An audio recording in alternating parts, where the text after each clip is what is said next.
நேயர்கள் அனைவருக்கும் இனிய காலை வணக்கம். நான் ஸ்ரீவர்மா மருத்துவமனையிலிருந்து மருத்துவர் ஜெயரூபா. இந்த நாள் இனிய நாளாக அமைய என்னுடைய மனமார்ந்த வாழ்த்துக்களும் பிரார்த்தனைகளும்.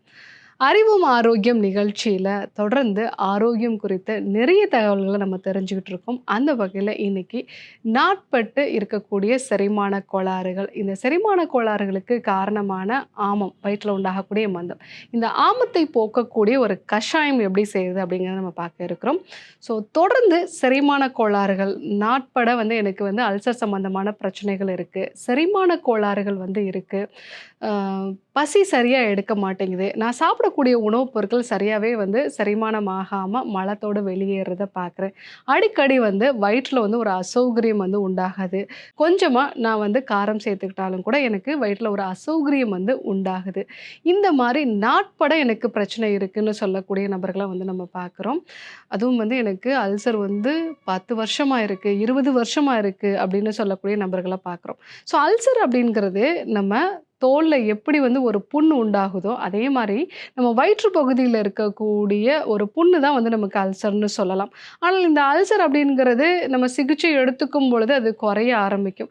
பட் அதுக்கு மேலே இருக்கக்கூடிய அந்த லேயர், அந்த மியூக்கஸ் லேயர், அது கூட இருக்கக்கூடிய சில வகையான கெமிக்கல்ஸ், ஸோ இதெல்லாம் ப்ராப்பராக நமக்கு ப்ரொடியூஸ் ஆகலை அப்படின்னா ரிப்பீட்டடாக நமக்கு தொந்தரவுகள் வரும். ஸோ கொஞ்ச நாள் நல்லா இருக்கிற மாதிரி இருக்கும், அடுத்ததாக நீங்கள் ஏதாவது ஒரு வெளியில் உணவு சாப்பிட்றீங்க, இல்லை கொஞ்சம் காரமான உணவுகள் எடுத்துக்கிட்டீங்க, இல்லை பசிக்கும் போது சாப்பிடாம விட்டுட்டீங்க, கொஞ்சம் டைம் எடுத்து நீங்கள் சாப்பிட வேண்டிய ஒரு நிலை ஆயிடுச்சு அப்படின்னா அப்புறம் மீண்டும் உங்களுக்கு ஒரு வாரமோ 2 வாரமோ இந்த தொந்தரவுகள் அதிகமாக இருக்கும். சரியாக பசி எடுக்காது, கொஞ்சம் சாப்பிட்டாலும் வயிறு உப்புசமாயிடும், ஏதாவது ஒரு சில உணவுப் பொருட்கள் உங்களுக்கு வயிற்றில் தொடர்ந்து வலிகளை உண்டு பண்ணும், நிறைய பேருக்கு அசிடிட்டி மாதிரியான தொந்தரவுகளை உண்டாக்கும், மலச்சிக்கல் மாதிரியான தொந்தரவுகளும் இருக்கும். ஸோ இதெல்லாமே நமக்கு வயிற்றில் ஆமம் இருக்கிறதோட ஒரு அறிகுறி.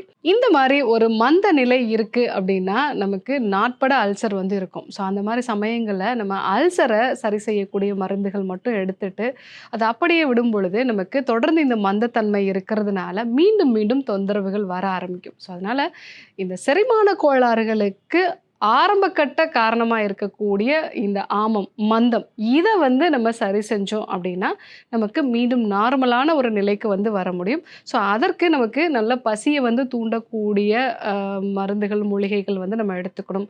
அதே மாதிரி நம்ம குடலில் இருக்கக்கூடிய கழிவுகளை வெளியேற்றுறது, கோழையை வெளியேற்றக்கூடிய ஒரு மூலிகைகள் நம்ம எடுத்துக்கணும். ஸோ கூடவே நம்ம வயிற்றில் இருக்கக்கூடிய இன்ஃப்ளமேஷனை குறைக்கக்கூடிய மூலிகைகள் எடுத்துக்கிறது நல்லது. ஸோ இந்த மாதிரி மூலிகைகள் சேர்ந்த ஒரு காம்பினேஷன் தான் ஆம கஷாயம் அப்படிங்கிறது. ஸோ இதில் திரிகடுகு, திரிஃபலா, கூடவே கோரைக்கிழங்கு, அது கூட வாய்விடங்கம், ஏலம், இதெல்லாம் சேர்ந்தது தான் இந்த ஆம கஷாயம் அப்படிங்கிறது, அதாவது ஆமத்தை போக்கக்கூடிய ஒரு கஷாயம். ஸோ திரிகடுகு அப்படின்னு சொல்லக்கூடியது சுக்கு, மிளகு, திப்பிலி, இது 3ம் சேர்ந்தது தான். ஸோ இது எல்லாமே ஒரு காரத்தன்மை உடையது. அதே சமயத்தில் நம்ம வயிற்றில் ஒரு மந்தத்தன்மை இருக்குது அப்படின்னா அதையும் சரி செய்யக்கூடியது. நம்ம வயிற்றில் செரிமானத்துக்கு ஏற்ற மாதிரியான என்சைம்ஸை செக்ரீட் பண்ணுறதை இது ஸ்டிமுலேட் பண்ணும். நம்மளுடைய செரிமான சக்தியும் இது இம்ப்ரூவ் பண்ணும். ஸோ அடுத்ததாக திரிஃபலா, அதாவது கடுக்காய், நெல்லிக்காய், தாண்டிக்காய் சேர்ந்த ஒரு காம்பினேஷன். ஸோ இது ஒரு லாக்ஸேட்டிவ் எஃபெக்ட் இருக்கும். குடலில் தேவையில்லாத கழிவுகளை முறையாக வெளியேற்றி குடலோட இந்த அசைவு இயக்கத்தை நார்மலைஸ் பண்ணும். நிறைய பேருக்கு இந்த அசைவு இயக்கம் ரொம்ப கம்மியாகும் போது தான் 2 மணி நேரம் 3 மணி நேரத்தில் செரிக்க வேண்டிய ஒரு உணவு 6 மணி நேரம் வரைக்கும் டைம் எடுத்துக்கும். ஸோ திரிஃபலா சேர்த்து எடுத்துக்கும் பொழுது நம்ம குடலோட அசைவு இயக்கம் அதிகரிக்கிறதுனாலையும் குடலில் இருக்கக்கூடிய கழிவுகள் வெளியேறதுனாலையும் இது ஆமத்தை குறைக்கக்கூடிய ஒரு தன்மை இருக்கும். ஸோ அடுத்ததாக கோரைக்கிழங்கு. இந்த கோரைக்கிழங்கு வயிற்றில் இருக்கக்கூடிய அந்த மியூக்கஸ் இது எல்லாத்தையுமே செக்ரீட் பண்ணுறதை இம்ப்ரூவ் பண்ணும். அதே மாதிரி இன்ஃப்ளமேஷனையும் குறைக்கக்கூடிய ஒரு தன்மை இருக்கும். ஸோ ஐபிஎஸ் மாதிரியான தொந்தரவுகள் இருக்கிறவங்களுக்கு, அடிக்கடி வயிற்றில் வலி உண்டாகக்கூடியவங்களுக்கு இந்த கோரைக்கிழங்கு சேர்ந்த கஷாயம் எடுத்துக்கலாம். ஸோ கூடவே வாய்விடங்கம், குடலில் இருக்கக்கூடிய அதாவது ஹெச் பைலோரி மாதிரியான இன்ஃபெக்ஷனோ இல்லை அடிக்கடி இன்ஃபெக்ஷன் உண்டாகுது, குடலில் இருக்கக்கூடிய புழுக்கள், ஸோ தேவையில்லாத பிரச்சனையை கொடுக்கக்கூடிய அந்த தட்டை புழுக்கள், உருண்டை புழுக்கள், புழுக்கள் இது எல்லாத்தையுமே வந்து கொல்லக்கூடியது இந்த வாய்விடங்கம். ஸோ வாய்விடங்கத்தை சேர்த்து எடுத்துக்கும்போது நம்மளோட குடல்ல வந்து இன்ஃபெக்ஷன்ஸ் உருவாகிறதையும் அது ரொம்ப நாள் குடல்ல இருக்கிறதையும் நம்ம வந்து தவிர்த்துக்கலாம். அடுத்ததா ஏலம். ஸோ ஏலம் அப்படிங்கிறது வந்து நமக்கு ஒரு கார்மினேட்டிவ் எஃபெக்ட் அப்படின்னு நம்ம சொல்லுவோம். வயிற்றில் வந்து தேவையில்லாத வாயுக்களை வெளியேற்றக்கூடிய தன்மை வந்து இருக்கும். அதே மாதிரி வந்து செரிமான சக்தியை இம்ப்ரூவ் பண்ணக்கூடிய ஒரு தன்மை. ஸோ இது வந்து நமக்கு பசியும் கொடுக்கக்கூடிய ஒரு தன்மை வந்து இருக்கும். கரெக்டான நேரத்தில் பசியை உருவாக்கக்கூடிய தன்மை இருக்கிறனால நம்ம ஏலம் வந்து சேர்த்துக்கிறோம். ஸோ இந்த ஆமம் போக்கும் கஷாயத்தில் வந்து திரிகடுகு, திரிஃபலா, கோரைக்கிழங்கு, வாய்விடங்கம் அது கூட ஏலம் சேர்த்து நம்ம இந்த கஷாயம் வந்து ப்ரிப்பேர் பண்ண போகிறோம்.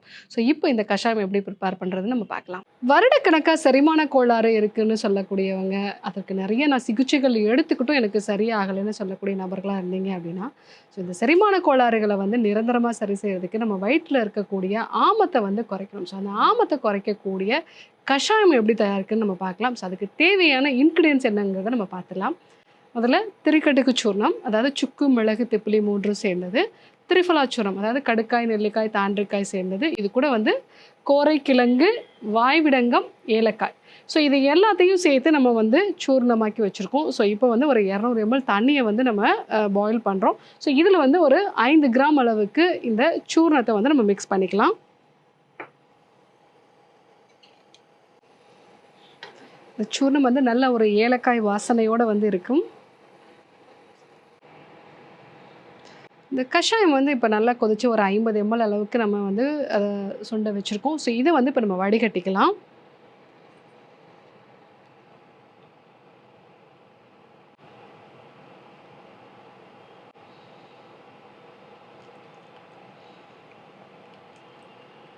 ஸோ இந்த கஷாயத்தை சரியாக செரிமானமாகாத நபர்கள், பசி சரியாக எடுக்காத நபர்கள், ரொம்ப நாளாக வந்து எனக்கு செரிமான கோளாறுகள் இருக்குது அப்படின்னு சொல்லக்கூடிய நபர்கள், உணவுக்கு ஒரு 1/2 மணி நேரத்துக்கு முன்னாடி காலை, இரவு 2 வேளையும் நம்ம வந்து எடுத்துக்கலாம். ஸோ அந்த மாதிரி எடுத்துக்கும் பொழுது நமக்கு செரிமான சம்பந்தமான பிரச்சனைகள், மலச்சிக்கல் மாதிரியான தொந்தரவுகள், சரியாக வந்து எனக்கு செரிமானம் ஆகாமலே வந்து மோஷன் போகுது, நாட்பட வந்து எனக்கு செரிமான கோளாறு இருக்குன்னு சொல்லக்கூடிய நபர்கள் வந்து தொடர்ந்து பயன்படுத்தலாம். ஸோ அந்த மாதிரி பயன்படுத்தும் போது நம்ம வயிற்றில் இருக்கக்கூடிய இந்த ஆமமும் வந்து சரியாகும். ஸோ கண்டிப்பாக இதை வந்து பயன்படுத்தி பாருங்கள். என்னால் இந்த இன்க்ரீடியன்ஸ் எல்லாம் வந்து வாங்கி வீட்டில் செய்ய முடியாதுன்னு சொல்கிறவங்க, ஆம பாய்ச்சன கஷாயம் வந்து நம்மளுடைய மருத்துவமனையில் கிடைக்குது. ஸோ அதையும் நம்ம வந்து உணவுக்கு முன்னாடி ரெகுலராக பயன்படுத்தும் போது ரொம்ப நாளாக இருக்கக்கூடிய செரிமான கோளாறுகளையும் நிரந்தரமாக நம்ம சரி செஞ்சுக்கலாம். ஸோ கண்டிப்பாக ட்ரை பண்ணி பாருங்கள். மீண்டும் இதே போன்று ஒரு நல்ல தகவலோடு உங்களை சந்திக்கிறேன். நன்றி, வணக்கம்.